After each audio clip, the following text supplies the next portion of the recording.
The coffee had gone cold 3 hours ago.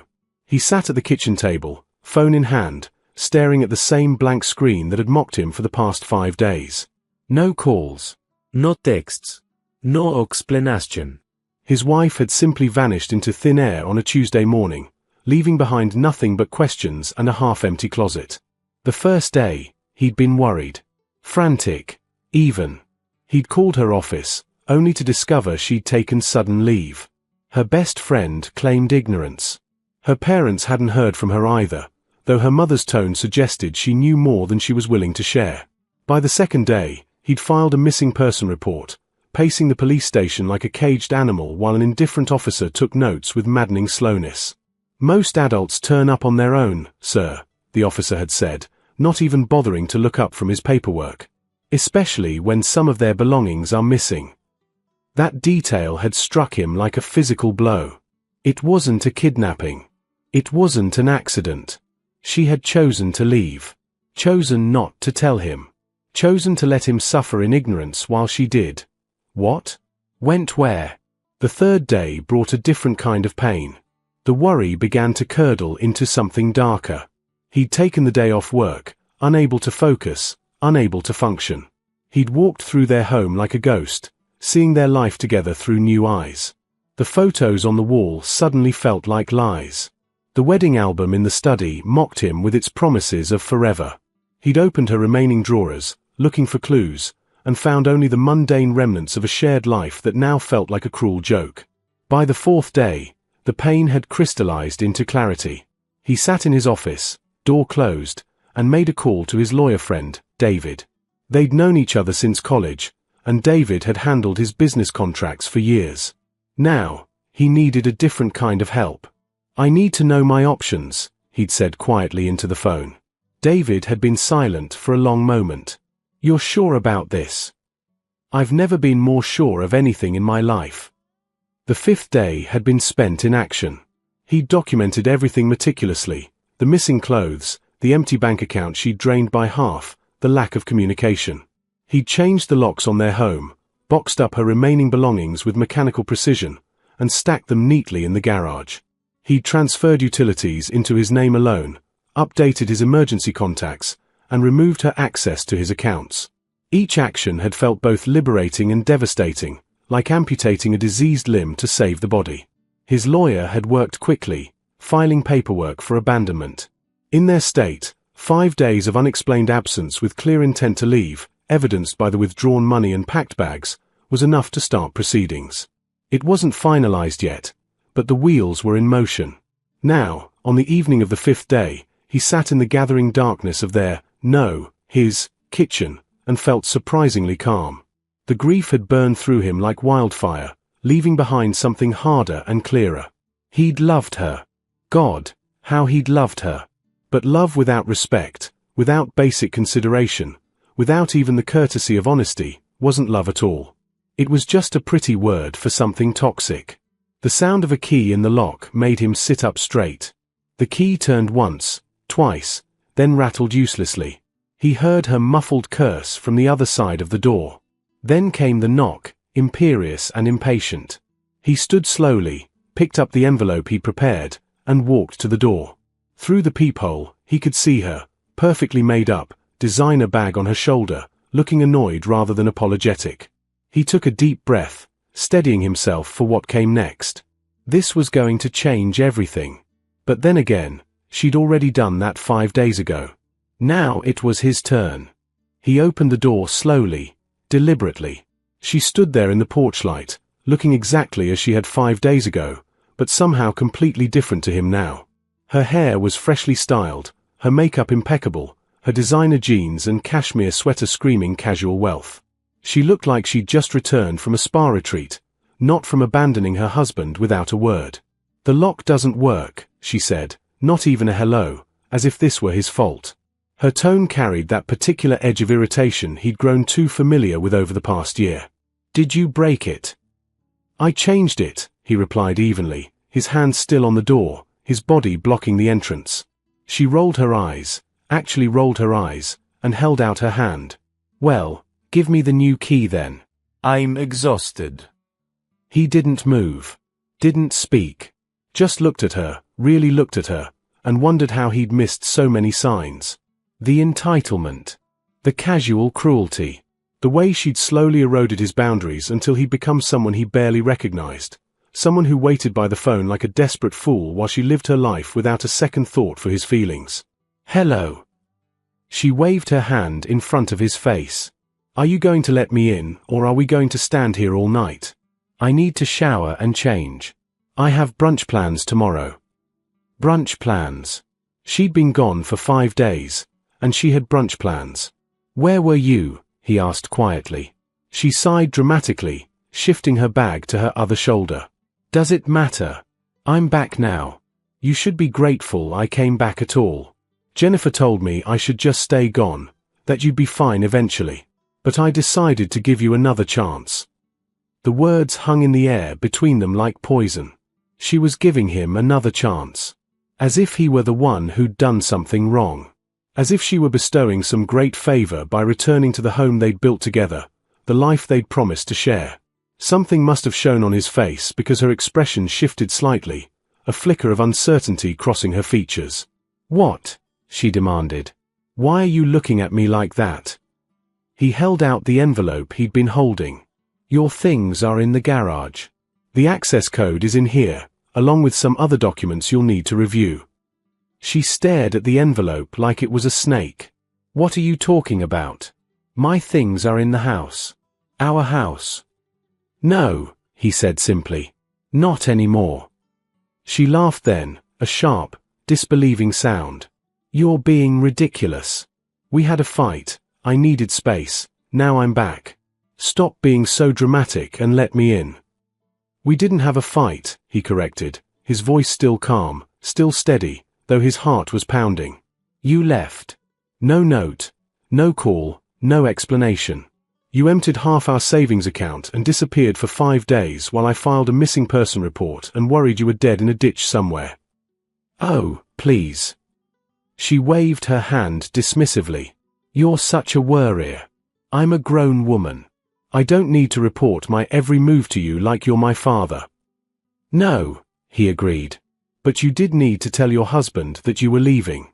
You did need to answer at least one of the 47 calls I made. You did need to show some basic consideration for the person you married. Her eyes narrowed. So what? You're punishing me now. Very mature. How long are you going to keep this up? An hour. A day. Until I apologize prettily enough for your wounded ego. He held the envelope out further. I'm not punishing you. I'm protecting myself. Take it. She snatched it from his hand, tearing it open with perfectly manicured nails. He watched her face as she read, watched the dismissive smirk fade, watched the color drain, watched the reality sink in. The lock change notification. The abandonment filing. The lawyer's contact information. The itemized list of her belongings currently in storage in the garage. You can't be serious, she whispered, looking up at him with wide eyes. You can't do this. I already did. We're married. Her voice rose, panic creeping in now. You can't just kick me out of my own home. You left, he said quietly. You chose to go. I'm just making that choice permanent. She stood there, papers trembling in her hands, her face cycling through expressions so quickly he could barely track them. Shock, disbelief, anger, and finally, something that looked almost like fear. The porch light cast harsh shadows across her features, making her look older, more vulnerable than he'd seen her in years. This is insane, she said, her voice shaking now. You're being completely insane. I need to come inside so we can talk about this like adults. No. The single word hit her like a slap. Her mouth opened, closed, opened again. What do you mean, no? We need to discuss this. You can't just end a marriage because I took a few days for myself. You didn't take a few days for yourself, he said, and despite his efforts to stay calm, some of the pain leaked through. You vanished. You let me think something terrible had happened to you. You let me call hospitals and police stations. You let me sit here every night wondering if I'd ever see you again, wondering what I'd done wrong, tearing myself apart trying to understand. I didn't ask you to do that, she shot back, recovering some of her earlier defiance. That's your issue, not mine. I'm not responsible for your anxiety. He almost laughed at the audacity of it. No, but you are responsible for basic human decency. For picking up the phone once in 5 days. For sending a single text that said, "I'm alive." That's not anxiety. That's the bare minimum of respect that any person deserves, let alone your spouse. She shook her head rapidly, her styled hair falling across her face. This is about her, isn't it? Jennifer told me you'd been calling her, interrogating her like some jealous. This has nothing to do with Jennifer or anyone else, he interrupted. This is about you and me. About the fact that when I needed you to show up for our marriage, you checked out. And when you came back, you didn't come back with an apology or an explanation. You came back with attitude and demands. So that's it. Her voice cracked. One mistake and you're just done? What about for better or worse? What about till death do us part? What about it? He met her eyes steadily. You broke those vows the moment you walked out that door. I'm just acknowledging what you already decided. She was crying now, mascara starting to run in dark tracks down her cheeks. He'd seen her cry before, but always with purpose, to win arguments, to avoid consequences, to manipulate situations in her favor. These tears looked different, messier, more real. But he'd learned to be wary of her emotions. They'd been used as weapons too many times before. Please, she whispered. Can I just come in and we can talk? Really talk? I'll explain everything. I'll make you understand. For a moment, just a moment, he wavered. 7 years of marriage, of history, of memories both good and bad, pressed against his resolve like a physical weight. He remembered the woman he'd married, the one who'd laughed at his jokes and dreamed with him about their future. But that woman had been gone for a long time, replaced gradually by someone he barely recognized. This disappearance wasn't the problem. It was just the final symptom of a disease that had been killing their marriage for years.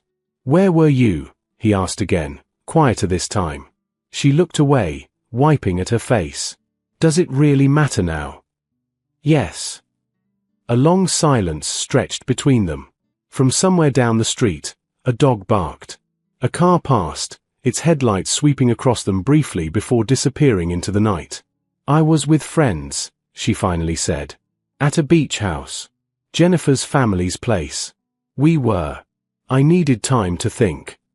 About us. About everything. She looked back at him, her eyes red and pleading. About whether I wanted to stay married, whether this was the life I wanted, whether. She trailed off. Whether I was what you wanted, he finished for her. She didn't deny it. I came back, didn't I? I chose to come back. You came back expecting me to be here waiting. Grateful. Compliant. Ready to accept whatever scraps of commitment you were willing to offer. He shook his head slowly. But I'm not that person anymore. The man who would have accepted that.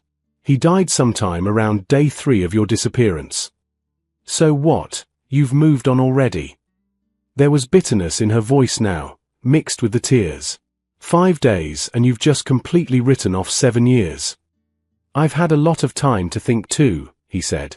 About the past year especially. About how many times you've dismissed my feelings. How many arguments ended with me apologizing for your behavior. How many nights you came home late without explanation, or didn't come home at all, and I just accepted it. Accepted being treated like I was lucky you stuck around. She flinched at that. It wasn't like that. It was exactly like that. His voice was gentle now, almost sad. And the worst part is, I let it be like that. I enabled it by never drawing a line, never saying enough. So in a way, I'm responsible too. But not anymore. She sank down onto the porch step, still clutching the papers, her expensive bag falling beside her with a soft thud. He'd never seen her like this before, completely undone, stripped of the polished confidence she wore like armor. Part of him wanted to comfort her out of habit. years of conditioning making him reach for empathy. But he kept his hand on the door, kept his distance. He'd learned that lesson too well. I was with him, she said suddenly, her voice so quiet he almost missed it. With Ben. From my gym. The confirmation hit differently than he expected. Not with the sharp pain of betrayal, but with the dull ache of validation. He'd suspected, of course. The late nights, the password-changed phone, the defensive reactions to simple questions. But suspecting and knowing were different countries, and he'd just crossed the border. The whole 5 days, he asked. She nodded, not looking at him. We've been seeing each other for 6 months. He asked me to leave you. To choose. And I thought about it. Really thought about it. She laughed, a broken sound. At the beach house, with him, it felt so easy. So simple. No history, no resentments, no disappointed looks when I came home late. Just fun and possibility, Anne. And you came back anyway, he finished. Why? She finally looked up at him, mascara streaked and raw. Because he's not you. Because what we had was. I don't know. It was exciting but empty. And I realized that what we had, that's real. That's valuable. Even if I've been terrible at showing it. He absorbed this, leaning against the doorframe.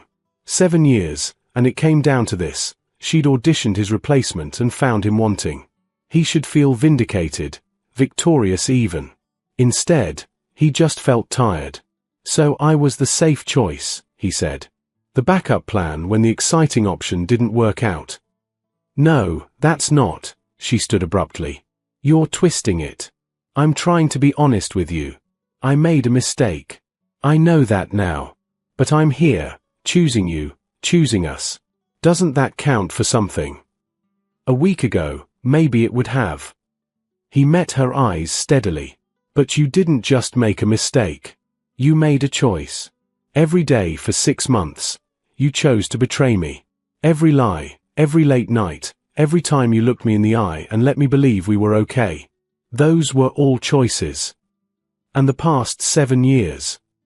Her voice rose, desperate now. Do those choices not matter? Every good day, every moment we built together? You're just throwing all of that away. No, he said quietly. You did. You threw it away when you decided whatever you were getting from him was worth more than what we had.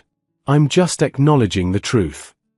She moved toward him, reaching for his hand, but he stepped back. The hurt that flashed across her face was genuine. He could see that, but he couldn't let it matter. Not anymore. I love you, she said, and maybe it was even true in her way.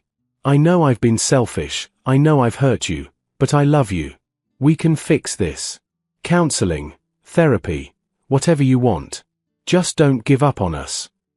I'm not giving up, he said. I fought for this marriage every single day while you were checking out. I fought when you stopped coming to bed at the same time. I fought when you stopped asking about my day. I fought when you stopped looking at me like I mattered. I've been fighting alone for so long that I'm exhausted. Then let me fight now. She was crying harder now, her voice breaking. Let me show you that I can change, that I want to change. Please. Please don't do this. He wanted to believe her. God, some part of him still wanted to believe that they could salvage this, that love could conquer not just this betrayal but the hundreds of small ones that had preceded it. But he'd read enough, learned enough in his late-night research sessions to know that change required more than promises made in desperation. It required genuine remorse, sustained effort, and time. And he didn't trust her with any of those things anymore. Tell me something, he said. If Ben had said yes, if he'd been everything you hoped for, would you be standing on this porch right now? Her silence was answer enough. That's what I thought, he continued. You're not here because you chose me. You're here because he didn't choose you. And I deserve better than being someone's consolation prize. That's not fair, she protested weakly. Maybe not, he agreed. But it's true. And the saddest part is, I think you actually believe you're doing me a favor by coming back. That I should be grateful you picked me after all. That's how little you think of me, of what I bring to this marriage." She opened her mouth to argue, then closed it. For the first time, he saw something like understanding dawn in her eyes, a recognition of the damage she'd done, not just with the affair but with the 1,000 cuts that had come before it. "What do I do now?" she asked, small and lost. "You read those papers. You call the lawyer. You figure out your next steps." He straightened, preparing to close the door. "Your things will be safe in the garage for the next 30 days. After that, I'll need you to arrange storage. And us." Her voice was barely a whisper. "There is no us anymore," he said gently. "There hasn't been for a while. We were just both too afraid to admit it." The house felt different in the morning light. Quieter, maybe, but also somehow more honest. He'd spent the night on the couch despite the empty bed upstairs, unable to sleep in the space they'd shared, running through the previous evening's confrontation in his mind like a film on repeat. Around 3 a.m., he'd heard her car finally start and drive away. Through the window, he'd watched her load the first few boxes from the garage, her movements jerky and angry. The sight had stirred something in him, not regret, exactly, but a bone-deep sadness for what they'd lost long before last night. For the couple they'd been once, the people who'd stood at an altar and genuinely believed in forever. Now, coffee in hand, he stood in the kitchen and felt the weight of his new reality settling onto his shoulders. His phone had been buzzing all morning. Her mother had called 3 times, leaving increasingly angry voicemails about what an ungrateful, cruel man he was. Her father, more measured, had sent a single text, "Let's talk before you do anything you'll regret." Jennifer had messaged too, surprisingly sympathetic. "She told me everything. I'm sorry. You deserve better." He'd responded only to his lawyer, confirming the events of the previous night and discussing next steps. The divorce would take months to finalize, but the emotional work was done.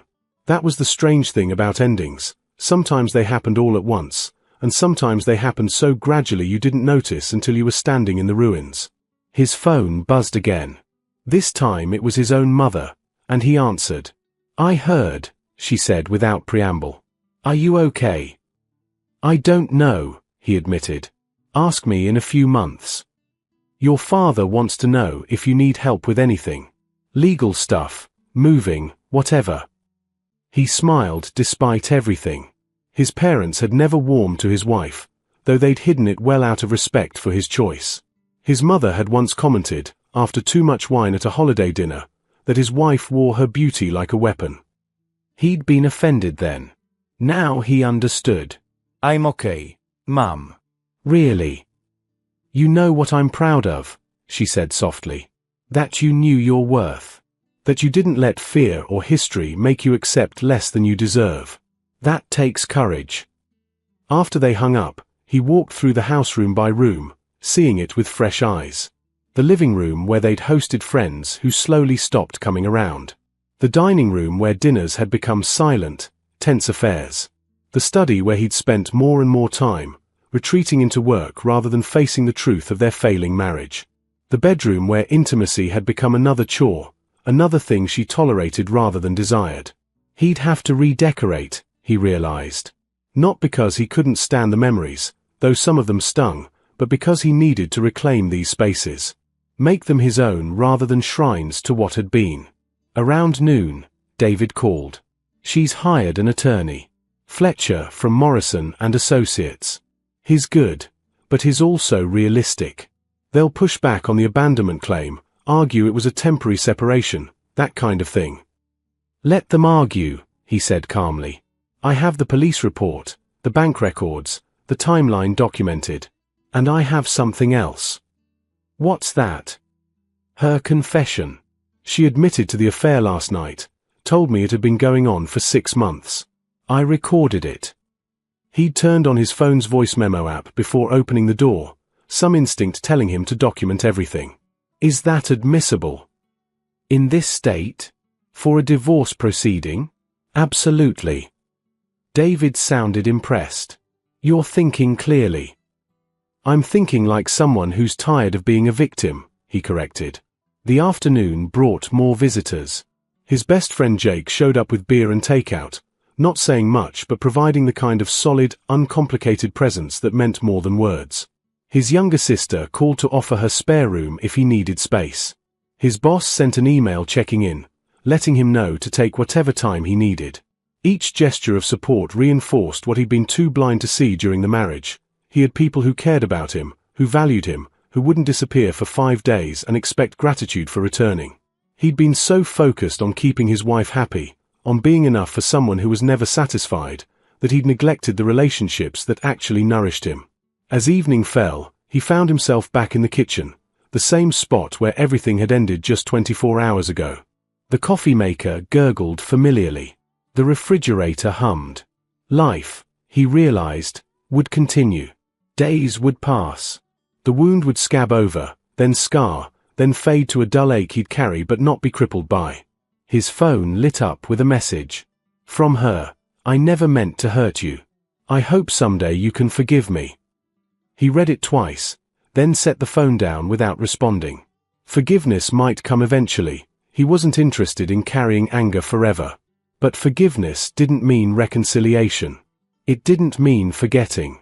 It just meant releasing the poison so it didn't consume him. He thought about the man he'd been 5 days ago, the one who would have waited forever for her to come back, who would have accepted any explanation, any excuse. That man was gone, and he didn't mourn him. That man had been half asleep, living a life that happened to him rather than one he chose. This new version, harder, maybe, but also clearer, knew his own worth. Knew that being alone was better than being with someone who made him feel alone. Tomorrow, he'd start the practical work, separating finances completely, meeting with his lawyer, beginning the process of legally dissolving what had been emotionally dead for far too long. But tonight, he poured himself a drink, put on music she'd always hated, and sat in the silence that was no longer empty but full of possibility. The ending of his marriage wasn't a tragedy. It was a liberation. He raised his glass to the empty room, to new beginnings, to the harder but more honest road ahead. The future was uncertain, yes, but it was his. And that, he discovered, was enough.